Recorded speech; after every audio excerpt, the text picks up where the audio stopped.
अस्सलाम वालेकुम वरहमतुल्लाहि वबरकातुहू। नाज़रीन, इस्तक़बाल है फ़िक्र ख़बर स्टूडियो में। मैं रिज़वान अहमद नदवी मुल्की और आलमी ख़बरों के साथ। तफ़सीली ख़बरों से कबल एक नज़र आज की अहम सुर्ख़ियों पर। यूपी असम्बली इंतख़ाबात में अब तालिबान की भी एंट्री। अमित शाह का नमाज़ जुमा के ताल्लुक़ से जहरीला बयान, ओवैसी की शदीद नुक्तेचीनी। कश्मीरी तलबा की शहरियत मनसूख करने और खाल उधेड़ने की बात करते नजर आए बीजेपी रहनुमा, वीडियो हुई वायरल। हज 2022 का शेड्यूल जारी, ऑनलाइन दरखास्तों का आगाज़। फ़लस्तीनियों पर मज़ालिम के खिलाफ एहतिजाजन फ़ौज में शमूलियत से इनकार पर इजरायली खातून गिरफ्तार। हुसी बागियों का मस्जिद पर बैलिस्टिक मिसाइल हमला, 13 अफराद जाँ बहक, मुतअद्दिद ज़ख्मी। नाज़रीन, खबरों की तरफ आगे बढ़ने से कबल एक गुजारिश आपसे ये कि अगर आपने हमारा चैनल सब्सक्राइब नहीं किया है तो ज़रूर सब्सक्राइब कर लें, बेल आइकन पर भी क्लिक करें। उसके साथ ही खबरें आपको अच्छी लगती हैं तो लाइक करें और कुछ खामियां हैं तो कमेंट के ज़रिए आप हमें ज़रूर बताएं। तो बढ़ते हैं तफसीली खबरों की तरफ।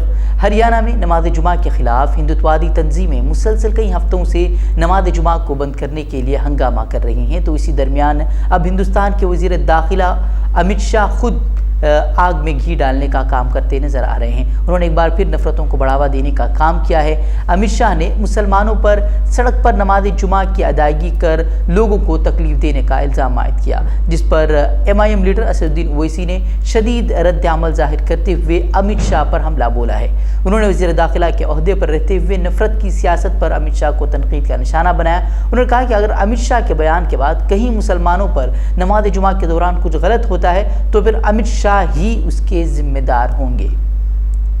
शुक्रवार को नेशनल हाईवे बंद कर वहां नमाज पढ़ने की इजाजत दे देते हैं। शुक्रवार को छुट्टी देने की भी हिमाकत करने की सोची थी इन्होंने। मित्रों, ये तुष्टीकरण और एपीसमेंट करने वाले, ये तुष्टीकरण और एपीसमेंट करने वाले कभी भी देवभूमि का काम नहीं। 10 मिनट के लिए पढ़ी जा रही है तो आपके पेट में दर्द क्यों हो रहा है? और अगर भारत में जुमे के दिन अगर किसी मुसलमान को नुकसान होगा अमित शाह, तो आप जिम्मेदार होंगे, क्योंकि आपने तकरीर करके अपने उन गुलामों को हुक्म दिया है कि जुमे की नमाज में मुसलमान ऐसा करता है। आपकी जिम्मेदारी होगी अगर जुमे के दिन किसी मुसलमान का बाल गिरना चाहिए। इस तरह का बयान एक होम मिनिस्टर देता है। एक फकीर उत्तराखंड के इलेक्शन को जीतने के लिए। खबर की तरफ। असम्बली इंतखाबात यूपी में हो रहे हैं, लेकिन यहाँ बेरोज़गारी, महंगाई, ख़वातीन का तहफ़्फ़ुज़, ये सब चीज़ें मुद्दा अब नहीं रह गई हैं। यहाँ सिर्फ बात होती है तो हिंदू मुसलमान की, या हिंदुस्तान पाकिस्तान की, या इमरान खान की। और अब बीजेपी ने एक और कदम आगे बढ़ा लिया है और अब तालिबान की भी यूपी असम्बली इंतखाबात में एंट्री हो गई है। योगी आदित्यनाथ जो कि यूपी के CM हैं, उन्होंने कहा है कि तालिबान की वजह से पाकिस्तान और अफगानिस्तान परेशानी महसूस कर रहे हैं। ताहम वज़ीर आज़म नरेंद्र मोदी की में मुल्क इतना मजबूत हो गया है कि भारत की तरफ कोई भी आंख उठाकर नहीं देख सकता। तालिबान को भी ये बात मालूम है कि अगर उन्होंने भारत की जानिब कदम बढ़ाया तो उनके लिए फ़ज़ाए हमला तैयार है। अगरचे कि भारतीय हुकूमत तालिबान से अपने रिश्ते सुवार करने और ताल्लुकात बेहतर करने के लिए बातचीत के तमाम रास्ते तलाश करने में मसरूफ़ है, ताहम योगी आदित्यनाथ का कहना है कि तालिबान की हिमायत का मतलब भारत की मुखालिफत है। बता दें कि यूपी की योगी हुकूमत को इस बार सख्त तरीन हुकूमत मुखालिफ रुझान का सामना है और इसलिए वो इस तरह के इक़दाम कर रही है ताकि आवाम को मजहबी खतूत पर तकसीम करके उससे सियासी फ़ायदा हासिल किया जा सके। तालिबान से केवल पाकिस्तान और अफगानिस्तान तबाह है, क्योंकि उन्हें मालूम है भारत की तरफ रुख करने का मतलब एक नया एयर स्ट्राइक है, सर्जिकल स्ट्राइक।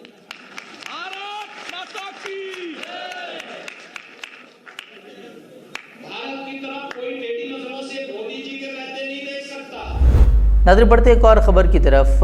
बीजेपी रहनुमाओं की जानिब से अजीब व गरीब बयानात और मुतनाज़ बयानात का सिलसिला तो लगातार जारी है और इस तरह के कई सारे बयानात देकर बीजेपी रहनुमा सुर्खियाँ बटोरते रहते हैं। और अब एक और बीजेपी रहनुमा की वीडियो सोशल मीडिया पर खूब वायरल हो रही है, जिसमें वो कश्मीरी तलबा की डिग्रियों को और उनकी शहरियत को मनसूख करने और उनकी खाल उधेड़ देने का मुतालबा करते नजर आ रहे हैं। PDP सदर और साबिक वज़ीर आला कश्मीर महबूबा मुफ्ती ने कहा है कि जम्मू कश्मीर के तलबा को जीतने वाली टीम के लिए तालियां बजाने के इल्ज़ाम में गिरफ्तार किया जा रहा है, लेकिन कश्मीरियों की नस्ल कुशी का मुतालबा करने वाले और उन बीजेपी लीडरों के खिलाफ कोई कार्रवाई नहीं की जा रही। उन्होंने तंज कसते हुए कहा कि भारत यकीनन जमहूरियतों की माँ है। कैजुअली नहीं लिया जा रहा है। यकीनन हमने शुरू से डिमांड की है कि इनकी डिग्रियां तो कैंसिल करनी ही करनी है, इनकी नागरिकता भी कैंसिल करो और इनको मार मार के इनकी खाल उधेड़ दो, खाल। वो कल एक दूसरे काफिर मुल्क से ये जीता है पाकिस्तान, तब तो इनकी मां मर गई थी सबे कश्मीरी कठमुल्लों की। कहां मर गए थे कल ये? क्यों पाकिस्तान का जश्न नहीं मनाया? बड़ा अफसोस लगता था 3 तलाक से पहले ये मोबाइल पे फोन करके तलाक दे देते थे। तो भैया नमाज भी व्हाट्सएप पे पढ़ लिया करो ना, सड़कों पे क्यों टेढ़े हो जाते हो? नमाज भी व्हाट्सएप पे पढ़ लिया करो।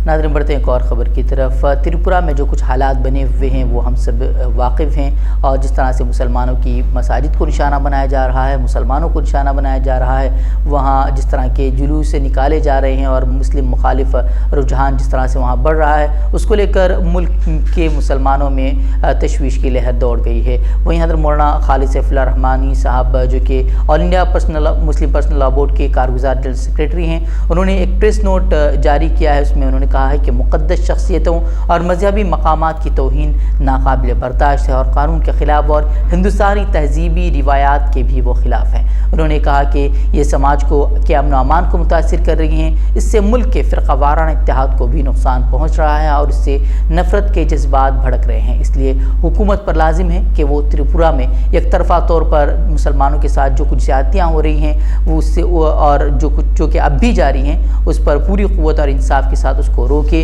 और मुजरिमों को कैफ़र किरदार तक पहुँचाए। खुसूसन VHP के एक जुलूस के दौरान जिस तरह से पैगम्बर इस्लाम सल्लल्लाहु अलैहि वसल्लम की शान में खुले तौर पर गुस्ताखियाँ की गई और दिल आज़ार नारे लगाए गए हैं, उसके खिलाफ सख्त और मौसर कार्रवाई होनी चाहिए।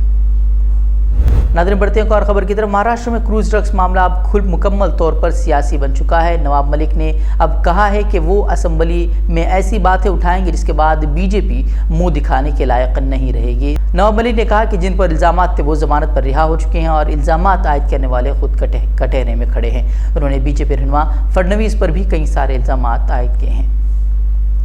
चाहे CBI हो, चाहे इनकम टैक्स हो, चाहे NCB हो, यही देवेंद्र जी का वाजे सारे कार्यालयों में फिरता नजर आ रहा है। अधिकारियों के तबादले में भी करोड़ों रुपए वसूले जा रहे हैं। समीर दाऊद वानखेड़े जो पिछले 14 साल में इस शहर में लगातार अलग अलग विभाग में काम करता है, उसके भी तबादला करने के पीछे महाराष्ट्र के पूर्व मुख्यमंत्री देवेंद्र फडणवीस हैं और उसे लाया इसीलिए गया कि आप पब्लिसिटी करके नाजायज़ लोगों को फंसाया जाए और ड्रग का खेल इस मुंबई और गोवा में चलता रहे, इसलिए समीर वानखेड़े को लाया गया। बढ़ते एक और खबर की तरफ। हज कमेटी ऑफ इंडिया के जरिए हज 2022 का ऐलान कर दिया गया है। आज 1 नवंबर से हज के लिए ऑनलाइन दरखास्तें दी जा सकेंगी। हज के लिए दरखास्त जमा किए जाने की आखिरी तारीख 31 जनवरी 2022 रखी गई है। मरकज़ी वज़ीर बराए अक़लियती उमूर मुख्तार अब्बास नकवी ने प्रेस कॉन्फ्रेंस के दौरान ऐलान करते हुए कहा कि हज का अमल इस साल 100% डिजिटल कर दिया गया है और हज मोबाइल के ऐप को भी अपग्रेड कर दिया गया है। नकवी ने बताया कि आज़मीन हज के ख्वाहिशमंद लोगों के सिलेक्शन अमल को कोरोना वैक्सीन के दोनों डोज लिए जाने और हिंदुस्तान सऊदी अरब की हुकूमत के जरिए हज 2022 के वक्त तय किए जाने वाले कोरोना प्रोटोकॉल क़वाइद ज़वाबित और पैरामीटर्स के तहत होगी। हज 2022 के लिए अब 21 की जगह 10 एम्बैरिकेशन पॉइंट्स तय किए गए हैं, जिनमें अहमदाबाद, बेंगलुरु, कोची, दिल्ली, गुवाहाटी, हैदराबाद, कोलकाता, लखनऊ, मुंबई और श्रीनगर शामिल हैं। नाज़रीन बढ़ते हैं आलमी खबरों की तरफ। तालिबान ने अमेरिका और दीगर ममालिक से अफगानिस्तान में उनकी हुकूमत को तस्लीम करने का मुतालबा करते हुए कहा है कि ऐसा करने में नाकामी और बैरून मुल्क मौजूद अफगान फंड को मुसलसल मुंजमद करने से न सिर्फ मुल्क बल्कि दुनिया के लिए मसाइल पैदा होंगे। तालिबान के तर्जुमान ज़बीहुल्लाह मुजाहिद ने कहा कि तालिबान और अमेरिका के दरमियान पिछली मरतबा जंग की वजह भी यही थी कि दोनों के दरमियान बाज़ाब्ता सिफारती ताल्लुकात नहीं थे। ज़बीहुल्लाह मुजाहिद ने कहा कि जिन मसाइल की वजह से जंग हुई उन्हें मुज़ाकरात के ज़रिए हल किया जा सकता था, उन्हें सियासी समझौते के ज़रिए भी हल किया जा सकता था। अगरचे बता दें कि किसी भी मुल्क ने तालिबान की हुकूमत को तस्लीम नहीं किया है, लेकिन मुतअद्दिद ममालिक के सीनियर हुक्काम ने काबुल और बैरून मुल्क तहरीक की क़यादत से मुलाकात भी की है।